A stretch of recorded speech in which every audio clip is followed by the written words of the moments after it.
It's time to start rallying around America's young conservatives and explore what it means to be a young Republican in the 21st century. In a world where it seems like everyone under 30 must be a liberal, these are the stories you haven't heard before from the voices of America's young conservatives. So let's find out what it truly means to be raised right. Hey everybody, and welcome to the second episode of Raised Right. This week, I got to sit down with the Patriot Sisters, who are two young women who are making waves in the political world. They have just come unleashed and stood up for what they believe in and are so inspiring in doing so. That being said, of course, their journey has not been easy. They've had their trials and errors, and it was such a fantastic experience to get to sit down and hear those stories from them firsthand. And so I'm very excited to bring that to you and to have them on this show and just get an inside scoop for what being raised right has looked like for them. We are here with the Patriot Sisters. I have Christianna and Isabella here with me. They agreed to come on and do their own episode with us on Raised Right, and I'm super excited to have them. How we got in contact is a little bit stalkerish on my part. I messaged Christianna just, wanting to talk to her about her experience being a young patriot. And, through our conversations, we found out how much we actually have in common, the three of us. It's kind of scary. So you guys, you also grew up doing pageantry, right? Yeah, we did. We started pageants when I was around 8 years old. About 7 for me. And so we started because we had a really bad speech disorder, and I was a super stubborn little girl and would not practice speech therapy. I can testify to that. She was. And so pageants, we got a letter in the mail like most pageant girls do. And then next thing we knew, we ended up doing it year after year for over 13 years. It became part of our life. And it was fun because we met so many girls all across the US. We got to wear fun dresses and just create memories between us two. And of course, my mom, she was part of the whole thing. It was amazing. Right. And that's so awesome. What systems did you guys compete in? So we started with co-ed. I think it was our very first one back in the day. Mm-hmm. And then we mostly competed with National American Miss. We love her Namely. Her Namely. IJM, UNM. We did RIM. We did Miss USA for the teen division, which was so much fun.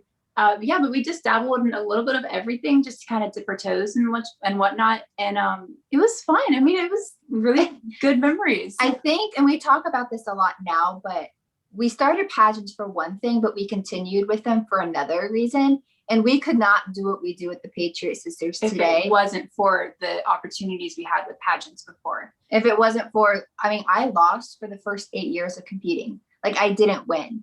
And so what that builds inside of an 8-year-old is something that most kids don't get. So it's given us a lot of tools to do what we do today. So we're forever thankful for the pageant. Yeah, absolutely. And that's such a good message and so true, because I think, a lot of people look at pageants as this thing that's just absolutely demoralizing to women. And it's such the opposite. I mean, I've told the same story that I wouldn't be equipped to study journalism or do half the things I do had it not been, for those experiences. And I was Miss Wyoming's Outstanding Teen in 2016.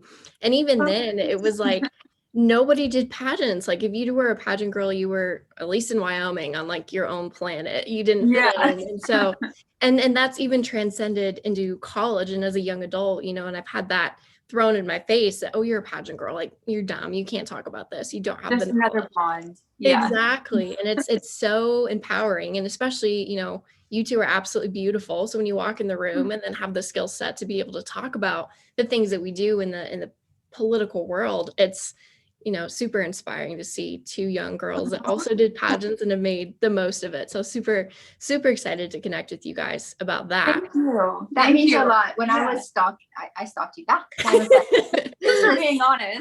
Yeah, exactly. And I saw you did pageants and I was like, oh, I already love her. So. Yeah, we love any girl that does pageants. We're best friends. You don't even know it yet, but we're best friends. Exactly. Yeah. You get it. The feeling's mutual. Absolutely. So awesome to have you guys, on here. So I just want to ask right off the bat, you guys have a super awesome podcast called Unleashed. A really big following on Instagram, with over 17,000 followers, 700 subscribers on on YouTube as the Patriot Sisters. And so I just want to know, like, what inspired you from your background of travel and diversity to really become so politically engaged and involved?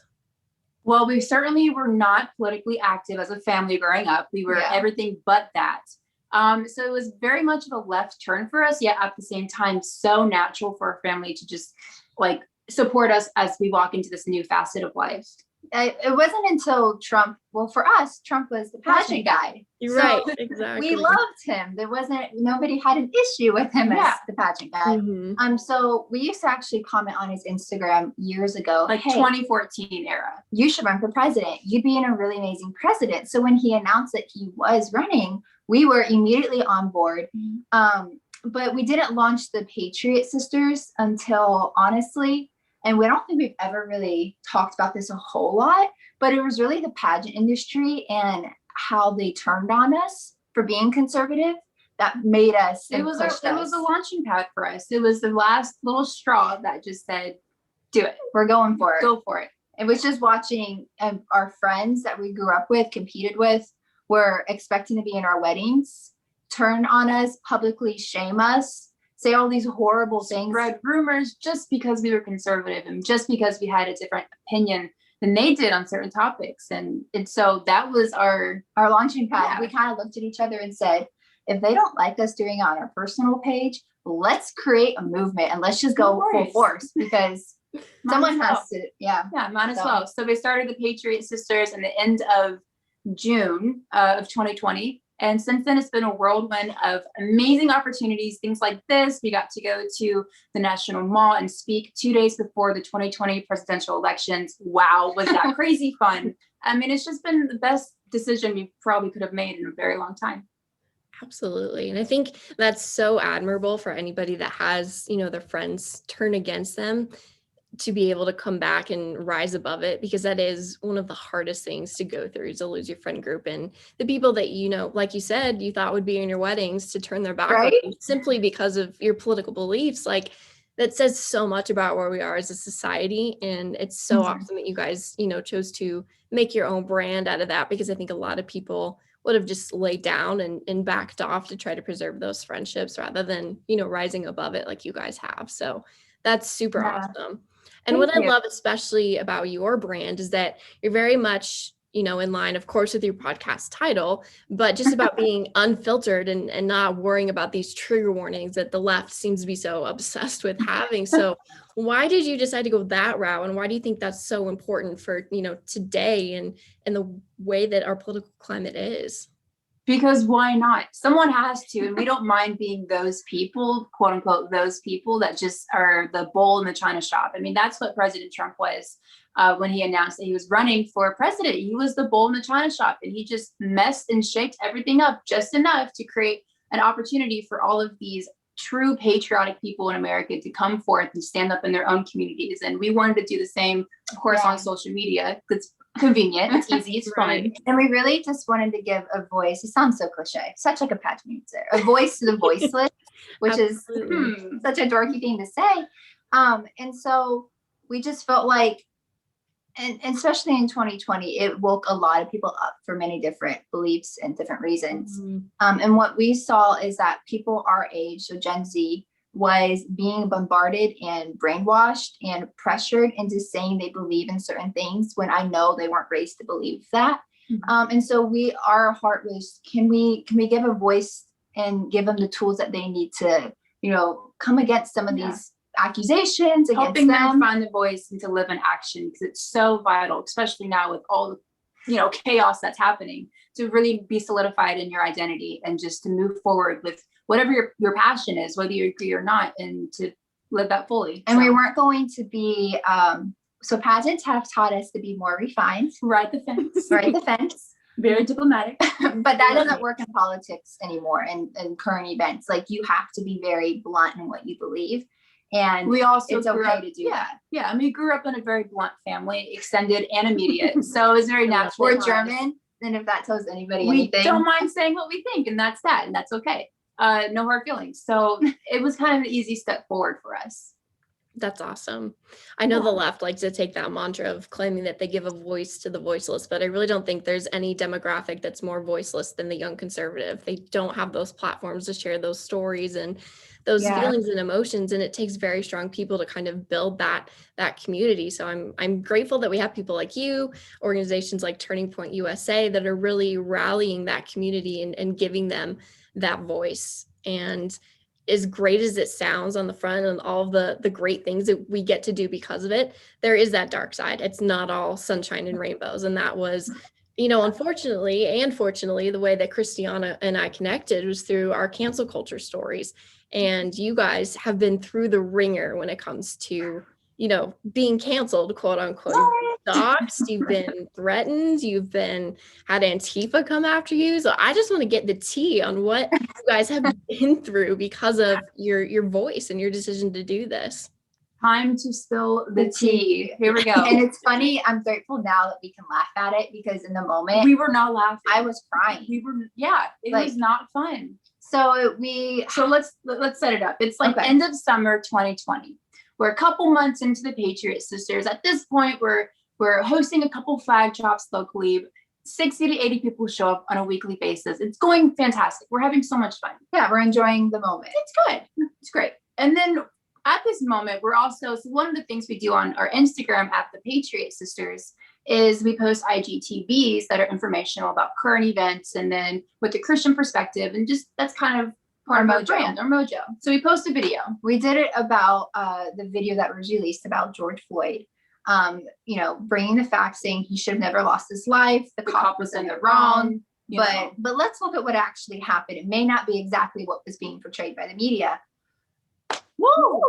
Was that crazy saying facts? Instagram page of about 1 million people took the video, edited galore out of it. Took out the parts where we said Floyd should never have died, and took out the part where we said the cop was in the wrong and should be, held accountable to the fullest extent of the law. Took it all out and reposted on their account of almost 1 million people. And the caption literally said, "Go get them." And they tagged us. And it was a Sunday morning. We were at brunch with some family friends. And I started getting all these notifications. And we weren't super big. We're not even super big now, but we don't get that many notifications. It was bizarre. So we open up the app. And they're all hate. Literally, we went up probably like 500 followers in a span of 5 minutes, all haters. And our DMs were flooded by 10,000 DMs of hate every hour. And then I find the post, who did it. I look in the comments. They release our names, our address, our phone numbers, where we work, where we go to school, our extended families, personal information, past pageant titles we've held, and our old houses that we used to live in. I mean, everything was online. And everything. These death threats were credible, because we would look at the, things when we look at their social media site, and they live 20 minutes away. And so just seeing that literally put us in shock. And then on top of that, that was the same day we were in leadership at a church at the time. And we had a meeting with them. And we kind of suspected what was coming, because they like to be pretty politically correct. Diplomatic. And we are not. And so all this was happening the same day. We're trying to hide from Antifa. And the same day we get kicked off of, it was a dance team we were on at the church, and we got kicked off of it for being too political and it was a very messy Sunday. We'll leave it at that. But at that point we just didn't know what to do. So we said, well, let's call the cops. Yeah. Let's call the police and see what they have, any advice. And basically, in a nutshell, they said, there's nothing we can do at this moment. So sleep in the same room as your family, no windows. And if you are to a type of family, sleep with them by your side. And if you need help, take care of it, and then call us and we'll help you. So we were like, what? Like, what does that mean? Not super encouraging. No, not at all. So we will come, but if we don't get there in time, take care of it. You either take care of it or we'll take care of the body, essentially, is what they said. Not to be barbaric, but. And we were two girls who didn't set out to be known. We were just like, watch this pageant industry. We're going to speak up. And 3-4 weeks later, all these death threats started coming. And it was intense. scary. It was intense. It was really scary. I can only imagine. Thankfully, through my story, I was never doxxed, but that was always one of my biggest fears, that was what it would come to. And I can only imagine. And gonna plug there for our Second Amendment, that's the woman's greatest equalizer. I mean, had you guys Yeah, been, alone, if that would have happened to you, that would have been your only chance. And so I think absolutely. thankfully you're okay. Thankfully, Yes. hopefully you guys are safe and stay safe. I can only imagine, what you went through. So tell me a little bit about the Antifa side. You said that they kind of came for you too. Was that just through more messages and death threats? Yeah. So once we got the police, we opened up a whole police investigation. They were completely involved. We had an private investigator doing Which was thing. really weird for me. That was kind of movie-like. It was a little surreal, to be transparent. But no, that whole thing opened up. And so they started doing their police stuff, investigator stuff. And they eventually found the most credible threats out of the, messages we had forward to them. And those people were a part of Antifa, Mm-hmm. self-proclaimed. That's what they did. Mhm. And it was crazy. I mean, they launched the police investigation, and then 2 days later, we were getting ready for bed in that one bedroom that we all were sleeping in as a family. And we got a call from a friend and said, "Oh my gosh, the video is gone. They deleted it." Until this day, We don't know how or why or what made it become deleted, but it's gone. So, and then that kind of mellowed out the threats Mhm. from people who were self-proclaimed Antifa members. Yeah. And then we just kind of chilled out. We're like, let's hold off for a little bit. Yeah. Let's, wait. I'm sure you can relate to what that's like. After the climax, they're like, okay, let's ease back into normal, normal life here slowly. Absolutely. Yeah, and it takes a while to get back to whatever normal is after that, because I'm sure it completely shook your world into something totally different. And when you guys posted that first video, did you ever think, of all the things that you talk about politically, that was going to be the one that would blow up so dramatically?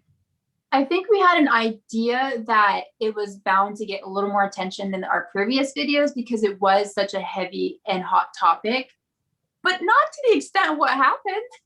Like, that was crazy. It was. What do you think? I mean, we know when we talk about, we didn't know then. Now we know. Hindsight's everything. Right. But whenever two white blonde girls talk about racial issues and what's happening, it's gonna bring attention, good and bad. Mhm. And so we didn't know that then. We were just like, oh, let's share the facts and what really happened and the real footage. So now we try to be a little bit more careful while still being completely unleashed with what we say. So it's finding that balance. Absolutely. I mean, and that's even more relatable to what happened to me, because when my tweet was about Jacob Blake, it was about how there were sexual assault allegations involved in the shooting, and people hated it. And I was told that because I'm a white woman who did pageants, that was born and raised in Wyoming, I have no room to talk about stuff like this. And I'm a journalism major, like I'm learning how to talk about stuff like this. Yeah. And there was just no grace, and words got twisted. It was used in so many different ways and what the original intent was. And I think that speaks volumes of how these things could just get absolutely blown out of proportion. Yeah. But, in the same sense, I felt, and I'm sure you guys felt, an overwhelming amount of love and support come from the other side. Did you guys experience that as well? It was actually when we first got started. So we weren't really fully super huge in what we were doing. But we were in the Conservatives group on Facebook, and I made a post and I was like, guys, we don't know what to do. Can you please report the video, report the account? And the amount of comments, oh my gosh, and love, amazing. I was like, oh my gosh, these are my people. We found our people. And just the love that came from that was really what we needed, because our friends were ditching us, and our strangers were threatening to kill us, and these other strangers through Conservatives came to the occasion. They stepped up, and they totally was above our expectations of when we asked for help. And it was total whirlwind. It was a whirlwind of amazingness, because the Conservative girls stepped up and really helped us out.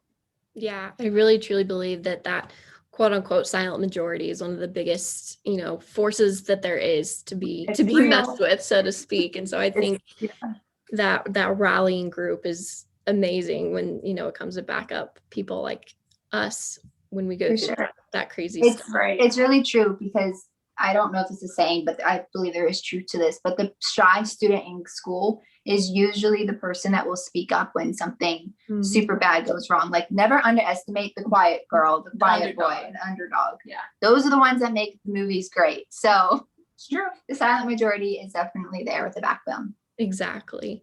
So as you guys, continue to do this in a political climate that's becoming more and more hostile, we've got our free trial of Biden and want to cancel the subscription. Like, it's just a mess. I'm over How do you guys find the motivation to continue doing what you're doing despite all the backlash and, bluntly hate that you get for it? I was just talking about this on our stories yesterday, actually, about leaders aren't created when life is good and life is simple. Leaders rise up to the occasion when the pressure is put on them. Same with diamonds. Diamonds are created through pressure.